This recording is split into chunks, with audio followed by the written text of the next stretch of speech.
Throw it individually, like I said, it's a great way to get individual pieces of food, or you can make things a little bit more exciting. And you can throw a whole bunch out. They don't mind sharing too much that way. Now the next item on our menu today,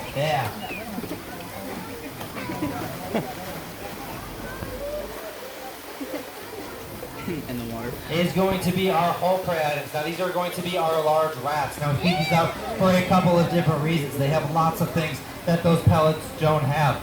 Now those pellets, like I said, have all those different vitamins, minerals, nutrients. Well, these rats right here have all sorts of bones, fur, fiber, guts, muscles, all sorts of great things for these animals to grow up. Now they have tons of calories in these things. They don't eat as much food as you probably think they do though. So a couple of these rats will do, especially for this showing. And if you have a couple of your favorite alligators that are hanging out on the edge of the pool over there, you might think aren't getting their fair share of food. Don't worry about that. This is a training exercise. Everyone that's coming over here has the option to come get food if they want to. They're hanging out over there. They don't want to come over and get some food. They have 3 opportunities to come eat today, along with many other opportunities throughout the rest of the week. They also don't eat nearly as much food as you guys probably think they do. Only about 80 to 90 pounds of food a year. See if our friend over here might want something to eat. Oh no, I'm working on my end there. A little bit short on our throw there. Dead rat in the water. And one of his friends will get that in the water right there. Now these guys are going to eat about 80 to 90 pounds of food a year. Now that might sound like quite a bit of food, but they're actually going to only eat about the same amount as one large Subway sandwich a week.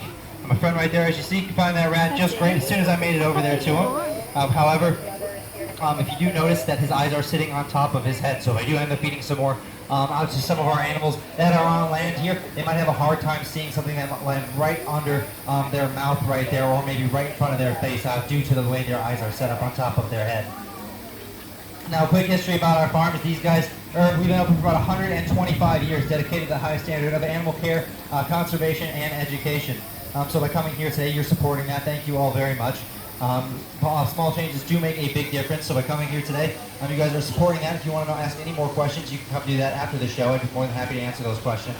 But we originally opened up our doors in 1893, located a little bit down the street at Anastasia State Park. Now, unfortunately, in the 1920s, a series of natural disasters swept through the area and rendered our last location useless to us. And so we moved over here in the 1920s, and we've been here ever since, thankfully. Now, in the 1930s, we were bought by our current owners, the Drysdale family, actually in 1937, and they've taken us from being a facility that only has the American alligator to having all 24 species that you're able to see at our facility here today, along with all the other birds, mammals, and reptiles that we can see here. So we're very thankful for that relationship as well. So I encourage you guys to see all of those animals after the show if you have the opportunity to do so. Back to our friends hanging out here in our enclosure, is these guys are generalist carnivores, which means generally, if it fits into their mouth, they're going to try to take a bite out of it. So if I got let's see if we might have Casey here, Crazy. Hey, bud. Hey, Crazy. A little bit hard to jump there when you got your friends hanging out on your back right there. Now, if one of our alligators here, like Crazy right here. Hey, Crazy. Give you one more chance, okay, buddy? Or we'll move on to someone else. Or if any of our alligators down here in our enclosure do take a bite out of any of their whole prey items, they're going to use those nice 70 to 80 conical shaped teeth that you can see right there. He's like, come on. Now they're going to use those teeth a little bit differently than maybe your shark's teeth or your Komodo dragon teeth. These are used for piercing and cracking, while your shark's teeth, your Komodo dragon teeth are used for ripping and shredding. So these guys have those nice conical shaped teeth, which are really, really great for how these guys are going to hunt. And now, these guys, like I said, are generalist carnivores, which means generally, if it's made of meat, they're going to try to take a bite out of it. So we got Brooke right here, might be interested. Hey, Brooke.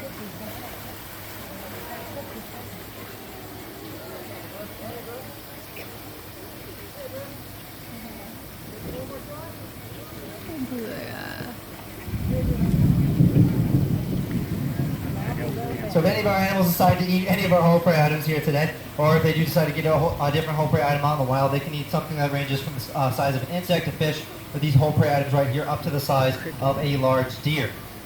And when you grab onto those large deer, that might be hanging out over there. Nice job, guys. They're going to grab onto those whole prey items, rip, twist, and turn, and basically dismember whatever they're going to get a hold of. Now, you guys probably know that technique as the death roll. Now, the reason they have to do that is because these guys can't actually chew their food. Now, if you did see him chomping down on that piece of food right there, he was trying to reposition it in his mouth so he can, like gravity, throw it back down the hatch a little bit for him, which works out great. However, like I said, these guys are only going to be eating those 80 to 90 pounds of food a year. So when they do have to dismember a piece of food for whatever they're grabbing upon or a hold of, it's going to be a pretty good meal for them every time. Now, my last fact of the day does have to do with these nice, big, powerful tails that these guys have. Now, it is a little bit cooler in the day, and they have each other stepping on each other, so it is a little bit hard for these guys to get out of this enclosure, get out of the water in this enclosure. Those big, powerful tails that you can see on them are actually responsible for how they move through the water. Now, a lot of these animals, it's so powerful that they can blast about 2/3 of their entire body length out of the water, especially in a deep pool. Now, like I said here, we're going to try to get an effort out of one of these guys if we can. Maybe half. If not, these guys have all given us a pretty good opportunity for our show. So,